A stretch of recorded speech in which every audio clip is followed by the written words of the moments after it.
Hi everyone, this is Katie Swartz, and you have either intentionally or inadvertently stumbled upon my first presentation in a series on the historical context of the book of Daniel. And we're going to cover the pre-exilic period in this session. But before I start, I would be remiss if I did not give some credit where credit is due. This presentation is adapted from a class project that I worked on in seminary in a class on the book of Daniel taught by Dr. Sayal at Princeton Theological Seminary in the spring of 2007. And I worked on this project with several of my classmates who all contributed toward the project. So I appreciate everything that they contributed because now we get to enjoy it during our time in our own exile, so to speak, in our homes during the coronavirus pandemic. So to get started, I just want to read to you a kind of a prophecy about the exile that is found in the book of 2 Kings, chapter 20, verses 16 through 18. It says, "Then Isaiah said to Hezekiah, 'Hear the word of the Lord. Days are coming when all that is in your house, and that which your ancestors have stored up until this day, shall be carried to Babylon. Nothing shall be left, says the Lord. Some of your own sons who are born to you shall be taken away. They shall be eunuchs in the palace of the king of Babylon.'" So this is understood to be a prophecy about what was coming for the people of Judah. So just a little bit of context outside of Judea to get us started today, though. So Assyria had been the reigning power in the area for a long time. They were responsible for the exile of the citizens of the northern kingdom. If you recall, in 1 Kings, Israel splits into the northern kingdom, which remains Israel, and the southern kingdom, which is called Judah, where Jerusalem is housed. And so Assyria had taken over and exiled the citizens of the northern kingdom previous to this time. And in October of 626 BCE, before the Common Era, Nabopolassar, a Chaldean prince, defeated the Assyrians outside Babylon, and the following month he took the throne in Babylon. So there was kind of a pretty huge power shift happening at the time. So Egypt became an ally of Assyria, probably because the pharaoh wanted to make sure that as a weakened empire, Assyria was there to kind of serve as a buffer between themselves and the Babylonians, who would potentially be more of a threat to them than the Assyrians certainly would. So in 616, Egyptian forces arrived in Mesopotamia to assist the Assyrians in checking Nabopolassar and the Babylonians. So they wanted to make sure that Nabopolassar didn't get anything in his head about invading Egypt. So during this time, the Assyrians lost their grip on Judah due to the problems with the Babylonians, and this allowed King Josiah of Judah to be aggressive in his reforms. And so he was able to bring back a lot of what had previously existed in terms of the religious and cultural life of the Israelites previous to being taken over by these foreign powers. And so ultimately the Assyrians were defeated by the Babylonians and the Medes, which is another empire that we will get to in more detail later. So in terms of Judah's context at this time, King Josiah was killed in the Battle of Megiddo, which was related to the Egyptian-Babylonian-Assyrian conflict, and it was this that led to Egypt gaining control of Judah after the death of King Josiah. So the Judeans placed Jehoahaz, who was only 23 years old at the time, and he was the son of Josiah. They placed him in power. And the Bible tells us that he did what was evil in the sight of the Lord. And the Pharaoh ended up confining him at Riblah in the land of Hamath so that he would not reign in Jerusalem. So he did not get to actually sit in the seat of power. The Pharaoh instead placed his brother Eliakim in power. And the king of Egypt changed the king's name to Jehoiakim. So lots of political intrigue going on during this time.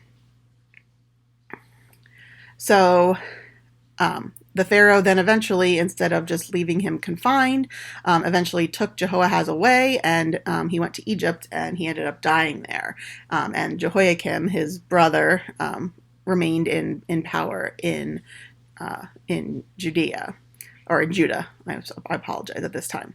And again, the Bible says that he did what was evil in the sight of the Lord, and he became Nebuchadnezzar's servant for 3 years. And then after that time, we've got evidence in chapter 24 of 2 Kings, verses 2 through 7, that he rebelled against Nebuchadnezzar. And it says, "The Lord sent against him bands of the Chaldeans, bands of the Arameans, bands of the Moabites, and bands of the Ammonites. He sent them against Judah to destroy it, according to the word of the Lord that he spoke by his servants the prophets. Surely this came upon Judah at the command of the Lord, to remove them out from his sight, for the sins of Manasseh, for all that he had committed, and also for the innocent blood that he had shed. For he filled Jerusalem with innocent blood, and the Lord was not willing to pardon. Now the rest of the deeds of Jehoiakim and all that he did, are they not written in the book of the annals of the kings of Judah? So Jehoiakim slept with his ancestors. Then his son Jehoiachin succeeded him. The king of Egypt did not come again out of his land, for the king of Babylon had taken over all that belonged to the king of Egypt, from the Wadi of Egypt to the river Euphrates." So Judah passed into the hands of Nebuchadnezzar and the Babylonians when Nebuchadnezzar defeated Egypt at the Battle of Carchemish in 605. So then Jehoiakim's son Jehoiachin became the king, but soon he surrendered to Nebuchadnezzar. So Nebuchadnezzar sent his servants to Jerusalem, and the city was besieged. So Nebuchadnezzar himself came and in person, and Jehoiachin gave himself up, and Nebuchadnezzar took him prisoner and took him to Babylon. And per 2 Kings chapter 24, he carried all of the treasures of the house of the Lord and the treasures of the king's house. He cut into pieces all the vessels of gold in the temple of the Lord, which King Solomon of Israel had made, and all this as the Lord had foretold. He carried away all Jerusalem, all the officials, all the warriors, 10,000 captives, all the artisans and the smiths. No one remained except the poorest people of the land. He carried away Jehoiachin to Babylon, the king's mother, the king's wives, his officials, and the elite of the land. He took into captivity from Jerusalem to Babylon. The king of Babylon brought captive to Babylon all the men of valor, 7,000, the artisans and the smiths, 1,000, and all of them strong and fit for war. So much of the royal family and the leading citizens of Jerusalem went to Babylon as prisoners. And then at this time, Nebuchadnezzar placed his brother, Mattaniah, who was 21 at the time, in power. And he changed his name to Zedekiah. So the brother of Jehoiachin, and now his name is Zedekiah, is now the puppet king of Judah. And according to 2 Chronicles 36:12, it says, "He did not humble himself before Jeremiah, who spoke from the mouth of the Lord." So the Egyptians are still in the picture to some degree, but in 591, the Pharaoh promised to support any rebellion against Babylon. But when Egypt provoked Babylon by invading Phoenicia, Zedekiah decided that because the Egyptians were there to help him, he was going to withhold his tribute to Nebuchadnezzar that was owed. And so the Babylonians, of course, respond to this very quickly and captured Zedekiah. And then they entered Jerusalem and destroyed the temple and the palace and a large part of the city. They executed a lot of Judahites and led the rest of Judah's leadership into exile. And so now we come into the exile, the exilic period. So in as you can see in the map here, the path into exile, into Babylon, was very long, very treacherous, and of course these people had just experienced severe trauma. And I'm going to read a little bit about what happened to them before they were taken away. In 2 Kings 25, verse 1 says, "And in the 9th year of Zedekiah's reign, in the 10th month, on the 10th day of the month, King Nebuchadnezzar of Babylon came with all his army against Jerusalem and laid siege to it. They built siege works against it all around." And then 2 Chronicles 36, verses 17 to 21. "Therefore the Lord brought up against them the king of the Chaldeans, who killed their youths with the sword in the house of their sanctuary, and had no compassion on young man or young woman, the aged or the feeble. He gave them all into his hand. All the vessels of the house of God, large and small, and the treasures of the house of the Lord, and the treasures of the king and of his officials, all these he brought to Babylon. They burned the house of God, broke down the wall of Jerusalem, burned all of its palaces with fire, and destroyed all its precious vessels. He took into exile in Babylon those who had escaped from the sword, and they became servants to him and to his sons until the establishment of the kingdom of Persia, to fulfill the word of the Lord by the mouths of Jeremiah, until the land had made up for its Sabbaths. All the days that it lay desolate it kept Sabbath, to fulfill 70 years. And so here you can see this is an image of the people going into exile from Jerusalem into Babylon. So despite the rebellion, Nebuchadnezzar still did not annex Judah to Babylon as the Assyrians had done in the north. Rather, he appointed a new administrator, and this administrator stayed in Judah, and in 581, some of the remaining Judahites who were left in Judah fled to Egypt, which kind of prompted a third exile in the year 581. So it's important to note that the destruction of the temple was particularly devastating for the Israelites because of what the temple was and what it stood for at the time for them. When it was destroyed, it seemed like the promise that was made by God may no longer come true, and it seemed that their God might not be as strong as they originally thought. They felt like God had abandoned them by leaving the temple because of their transgressions. So, they kind of understood the temple to be God's residence on earth, and if the temple is destroyed, then God is no longer with them. So to them, the future seemed bleak as the exile began. They no longer had a homeland. They no longer had a cultural identity. They no longer had a religious and spiritual identity. So you can see here there's a map of the Babylonian Empire that stretches from the Mediterranean all the way across to the Persian Gulf, encompassing all of those very important rivers in Mesopotamia.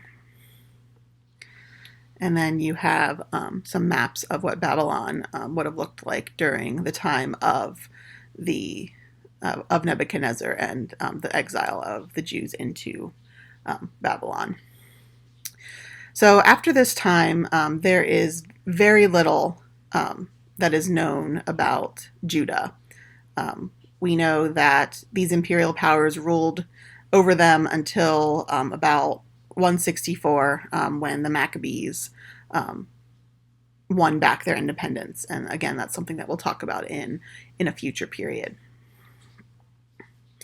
So there's this question that comes up for the people of, why did this happen to us? Why has God abandoned us? Why is this happening? And so they're really struggling with this. And so you can see evidence of this in the biblical record. So we've got in Chronicles chapter 36 verses 13 to 17. It says, "Zedekiah also rebelled against King Nebuchadnezzar, who had made him swear by God. He stiffened his neck and hardened his heart against turning to the Lord, the God of Israel. All the leading priests and the people also were exceedingly unfaithful, following all the abominations of the nations. And they polluted the house of the Lord that he had consecrated in Jerusalem. The Lord, the God of their ancestors, sent persistently to them by his messengers," these are, the prophets, "because he had compassion on his people and on his dwelling place.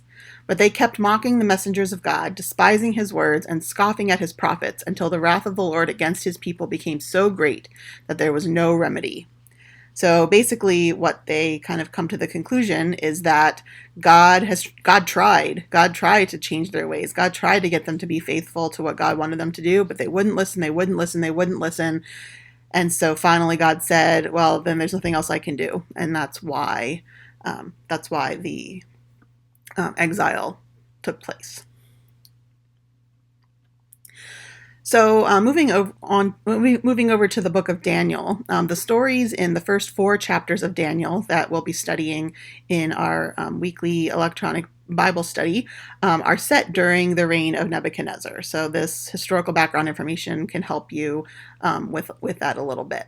In chapter 1, we've got Daniel and his friends being trained to serve in Nebuchadnezzar's court, and the friends refuse to eat the king's food, and at the end of their training, they're found to be 10 times wiser than the other students. In chapter 2, we have Daniel interpreting dreams for Nebuchadnezzar. And in chapter 3, we've got the famous story of Shadrach, Meshach, and Abednego, who would not bow down to the statue that Nebuchadnezzar has erected. And then finally, in chapter 4, we have Nebuchadnezzar with another dream that needs to be interpreted. So during this period, Daniel and his friends gained places of power in the Babylonian government by using the wisdom that was given to them by God. And when they were in the lowliest position of exile, you can see themes of God lifting them up to places of prominence. And then we've also got 4 kings that are mentioned throughout chapters 2 through 7, and Nebuchadnezzar is the first in this sequence. And we, obviously understand why, because he was the first king involved in this exilic period. So that ends the exilic period. We'll do another session here pretty soon on the next section, which will talk more about the next empire that takes over, and that will go along with some of the later chapters in Daniel. So I hope this was helpful to you to see some images and hear a little bit of the historical background of what we're learning, and I look forward to talking to many of you in class. Thanks very much.